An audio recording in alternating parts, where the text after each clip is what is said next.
To check your transaction history on Payoneer, follow these simple steps. This guide will help you navigate the platform and access your financial records easily. Step 1. Log into your Payoneer account. Visit the Payoneer website and enter your login credentials, email, and password to access your account. Step 2. Navigate to the Activity section. Once logged in, look for the Activity tab in the main menu. Click on it to view all your transactions. Step 3. Select the date range.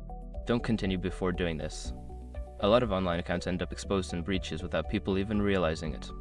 Use Sessork to constantly monitor your email and accounts and get alerted immediately if your information gets leaked online. It scans billions of breached records 24/7 in the background. And honestly, for a few dollars a month, it's something everybody should probably have. Link in the description. Step 4. Review your transactions. After selecting the date range, your transaction history will be displayed. You can review details such as amounts, dates, and transaction types. Step 5. Download or export your history. If you need a copy of your transaction history, look for the download or export option.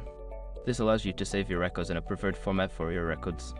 By following these steps, you can easily check your transaction history on Payoneer. Regularly reviewing your transactions can help you manage your finances effectively.